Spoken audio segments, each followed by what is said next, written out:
Salawat beserta salam buat junjungan kita Nabi besar Muhammad Sallallahu Alaihi Wasallam. Semoga kita kelak mendapatkan syafaatnya di yaumil mahsyar. Kali ini kita akan berbicara tentang syukur. Ya, banyak kalimat-kalimat ini yang kita sudah dengar dan bahkan tidak asing lagi bagi kita ketika orang mengungkapkan kalimat-kalimat tentang syukur. Saya bersyukur atas apapun yang telah Allah berikan kepada saya hari ini. Saya bersyukur, alhamdulillah gaji saya segini. Saya bersyukur, alhamdulillah kondisi hari ini saya sehat, memiliki anak dan istri yang sehat-sehat, bahagia. Itulah kalimat-kalimat yang sudah terbiasa di telinga kita mendengarnya setiap hari. Namun sebenarnya kita tahu nggak arti syukur itu apa sih sebenarnya? Ya, apa sih makna syukur? Nah, di dalam beberapa referensi, syukur itu dimaknai atas 4 hal. Paling tidak ada 4 hal makna syukur. Ya, yang pertama, syukur itu bermakna pujian. Ya, pujian. Maksudnya apa? Orang yang bersyukur, dia memuji, ya, memuji seseorang ya, atas sesuatu yang ia dapatkan dari orang itu. Itulah syukur, makna yang pertama. Kemudian makna yang kedua, syukur itu juga bermakna penuh atau lebat. Gitu. Jadi kalau misalnya gelas kalau diisi air lalu dia melimpah, meluah, itu kan penuh. Nah, dia sudah penuh. Jadi ketika dia mengungkapkan sesuatu kepada orang lain, mungkin karena ada yang ia dapatkan, ya, lalu kemudian dia mengungkapkan dengan penuh, gitu. Tapi kalau misalnya separuh, itu namanya tidak penuh. Oke, nah ini bukan bersyukur, itu makna yang kedua. Atau lebat, ya, misalnya buah-buahan itu lebat, lebat sekali. Pohon rambutan itu berbuah lebat. Nah itu kan artinya sesuatu yang lebat. Ya, lebat itu meluah. Itulah syukur yang makna kedua. Kemudian makna yang ketiga, syukur itu bisa juga bermakna dengan menampakkan. Maksudnya apa? Seseorang menampakkan perasaannya yang tersembunyi, gitu. Kalau menutup itu namanya kafir, gitu ya. Tetapi syukur itu bersyukur. Orang yang bersyukur itu menampakkan, meluahkan perasaannya sehingga kemudian orang tahu bahwa dia berterima kasih. Nah, kemudian yang keempat ini yang saya sebut terima kasih tadi. Yang keempat adalah syakur. Syukur dengan makna syakur. Makna syakur maksudnya apa? Berterima kasih. Ya, artinya orang itu berterima kasih. Ini adalah derajat paling tinggi dari kata bersyukur adalah syakur. Dan orang-orang yang berterima kasih inilah orang-orang yang akan mendapatkan tempat atau derajat tertinggi di sisi Allah Subhanahu wa taala. Baik. Lalu kenapa kita harus bersyukur? Ya, kenapa kita harus bersyukur? Yang pertama, bersyukur itu adalah termasuk ibadah. Nah, jadi bersyukur itu adalah salah satu ibadah yang istimewa yang diberikan oleh Allah kepada hambanya. Makanya kemudian barang siapa yang bisa bersyukur lalu kemudian ia bersabar, itu adalah derajat tertinggi di sisi Allah Subhanahu wa taala. Karena memang ya, orang yang bersyukur yang hanya bisa melakukan ibadah-ibadah lain dengan maksimal. Ya, ketika ia bersyukur atas apa yang telah Allah berikan kepadanya, maka akan muncul keikhlasannya, akan muncul kesabarannya.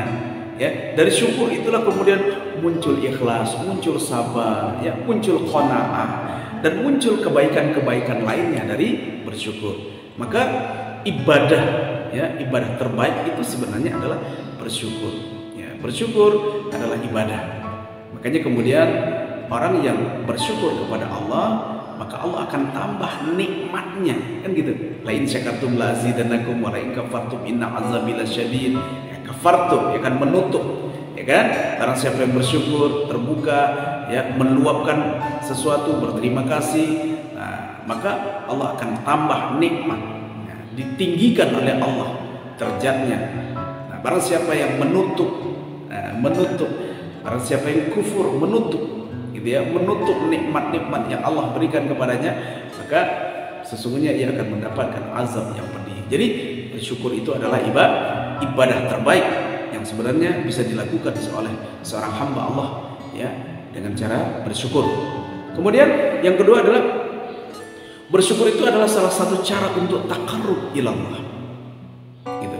Bersyukur itu adalah salah satu cara untuk mendekatkan diri kepada Allah. Nah, orang-orang bersyukur dia akan merasakan kedekatan kepada Sang Khalik. Dia akan merasakan kedekatan kepada Sang Penciptanya. Ya, kenapa? Karena dengan perasaan bersyukur itu, perasaan berterima kasih, ya, perasaan yang meluah, gitu, yang tebal tadi itu, perasaan yang benar-benar merasakan sesuatu hal yang nikmat yang telah Allah berikan kepadanya itu adalah sesuatu yang sungguh besar. Ya, kadang banyak orang yang terlalu berfokus kepada sesuatu yang merasakan dirinya sulit, susah, ya. Ketika dia ditimpa musibah, ia terlalu fokus atas apa yang ia rasakan dari kesulitan-kesulitan musibah yang ia rasakan itu. Nah, maka orang-orang seperti ini ya akan sulit sekali untuk mendapatkan nikmat dari Allah, tambah nikmat dari Allah, karena dia akan merasa susah terus. Ya, apalagi hari ini kita ditimpa musibah COVID, nggak jelas sampai kapan ini COVID akan berakhir. Ya, perekonomian kita sulit, ya, rezeki semakin dirasakan sulit, pekerjaan segala macam sulit. Nah, ketika orang hanya berpikir kepada kesulitan itu, maka akan menghambat dia, ya, akan menghambat dia untuk dekat kepada Allah, akan menghambat dia untuk dekat, ya, untuk mencapai Allah Subhanahu Wa Taala, akan menghambat dia. Ya, karena yang dia lihat adalah hanya kesulitan aja. Dia tidak pernah melihat kelebihan atau sesuatu yang Allah berikan dari sisi-sisi yang lain kepada dirinya. Padahal itu banyak. Ya, inilah yang dikatakan oleh Allah, Inna ma'al usri yusra. Sesungguhnya bersama kesulitan itu banyak sekali kemudahan yang Allah berikan kepada kita. Ya, kadang orang ketika dia ditimpa musibah yang terlihatnya itu adalah kesulitan, tetapi bersamaan dengan kesulitan itu Allah berikan banyak sekali nikmat-nikmat kepadanya. Ya, nikmat sehat, nikmat waktu, punya istri yang saleha, punya anak-anak yang soleh-soleha, ya, dan banyak lagi, punya tetangga yang baik-baik, ya, bisa menghirup udara dengan segar seperti pagi hari ini, ya. Itu adalah satu nikmat yang memang benar-benar Allah berikan kepada kita, dan tidak terhitung nikmat Allah itu. Kalau kita mencoba berpikir atas nikmat-nikmat yang Allah berikan, tidak terhitung. Nah, maka oleh karena itu, ketika orang berfokus kepada sesuatu hal yang sulit-sulit, ya, kesulitan-kesulitannya, maka dia akan makin sulit takarrub atau dekat kepada Allah. Tetapi ketika ia berfokus kepada bersyukur kepada Allah, maka ia akan mudah untuk takarrub ila Allah. Kemudian bersyukur itu adalah solusi.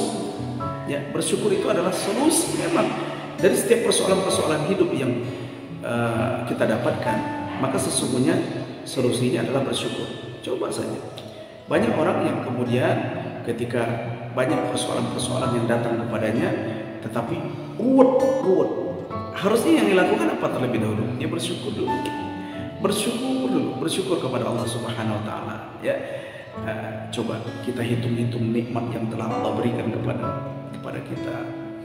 Ya, mulai dari mata, hidung, telinga, dari organ-organ tubuh kita ini saja sudah tidak terhitung nikmat-nikmat yang Allah berikan kepada kita.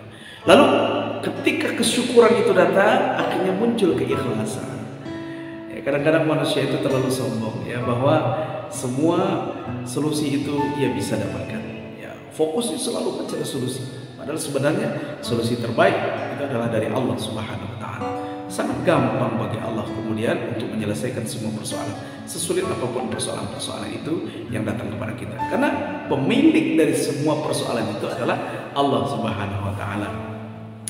Kemudian yang keempat, yang terakhir adalah orang yang bersyukur, ya, disertai sabar, dia akan mendapatkan derajat tertinggi di sisi Allah Subhanahu Wa Taala. Nah, sekarang cara bersyukur bagaimana, gitu ya? Apa caranya bersyukur? Yang pertama, cara bersyukur itu adalah dengan hati, ya, dari hati dulu, dari perasaan, dari bangun tidur sampai kemudian tidur lagi, perasaan kita bersyukur, berterima kasih ya Allah. Bahkan ada seorang ulama itu hanya dengan mengucapkan doa menjelang makan saja dia bisa menjadi wali Allah, ya, derajatnya tinggi di sisi Allah Taala. Ketika dia melihat makanan, ya Allah, aku bisa makan hari ini, ya, aku bisa mendapatkan rezeki makanan untuk anak-anak dan istri dan keluarga. Allahumma barik lana fima razaqtana wa qina azabannar. Ya, kemudian setelah makan dia mengucapkan doa bersyukur kepada Allah Subhanahu wa taala. Alhamdulillahillazi at'amana wa syaqana wa ja'alana minal muslimin. Dia bersyukur dari atas apa yang Allah berikan kepadanya. Makan hari itu saja dia sudah mendapatkan sesuatu derajat yang tinggi di sisi Allah Subhanahu wa taala. Karena dari situlah kemudian muncul perasaan-perasaan ikhlas, muncul perasaan sabar, muncul perasaan-perasaan yang menerima atas apapun yang Allah berikan kepadanya, dan dia menjadi dekat kepada Allah, Allah sayang kepadanya, derajatnya ditinggikan oleh Allah Subhanahu wa taala. Kemudian yang kedua adalah dengan lisan, ucapkan dengan lisan. Kalau mungkin perasaan kita sulit sekali untuk bersyukur, coba ucapkan dengan lisan. Alhamdulillah, alhamdulillah, alhamdulillah, alhamdulillah. Segala puji bagi Allah, hari ini sudah diberi sehat. Hari ini Allah beri kesempatan untuk hidup, untuk bernafas. Betapa banyak saudara-saudara kita yang lain di rumah sakit bernafas dengan oksigen hari ini, tetapi Allah berikan oksigen ini dengan gratis kepada kita. Bersyukur. Alhamdulillah diberikan anak-anak yang saleh-salehah. Alhamdulillah diberikan anak-anak yang menggembirakan. Alhamdulillah diberikan istri yang amanah, istri yang tidak berselingkuh misalnya. Karena betapa banyak orang-orang yang uangnya banyak, secara materi dia tidak terhitung-hitung nilai yang ia punya, yang diberikan oleh Allah, anugerahkan Allah kepadanya, tetapi na'udzubillahi min dzalik, istrinya berselingkuh, kena narkoba segala macam, terkait kasus korupsi dan lain sebagainya. Na'udzubillahi min dzalik. Ini adalah sesuatu yang perlu kita syukuri, bahwa apa yang ada pada kita hari ini ucapkan dengan lisan. Alhamdulillahirabbil alamin. Kemudian yang ketiga adalah lakukan dengan perbuatan, tindakan. Apa tindakan bersyukur itu? Laksanakan apa yang diperintahkan oleh Allah dan tinggalkan apa yang dilarang oleh Allah. Allah suruh kita salat, salat, lakukan salat. Aqimus salat. Tunaikan zakat. Aqimus salat wa atuz zakat. Tunaikan zakat. Allah menyuruh kita menjauhi perbuatan zina. La taqrabuz zina. Jauhi zina. Allah menyuruh kita untuk makan dan minumlah dari sesuatu yang halal. Lakukan itu. Jangan makan dan minum yang tidak halal atau yang haram. Artinya lakukan dengan perbuatan fi'aliyah. Itu artinya lakukan perintah yang disuruh oleh Allah dan hindarkan larangan yang dilarang oleh Allah Subhanahu wa taala. Mudah-mudahan kita menjadi hamba-hamba Allah yang bisa bersyukur, dan setiap kita bersyukur, setiap kita berterima kasih kepada Allah, maka di saat itulah Allah angkat derajat kita. Allah angkat derajat kita hingga kemudian Allah turunkan nikmat yang tak terhingga kepada kita. Sekian, terima kasih. Wallahu a'lam bishawab. Wassalamualaikum warahmatullahi wabarakatuh.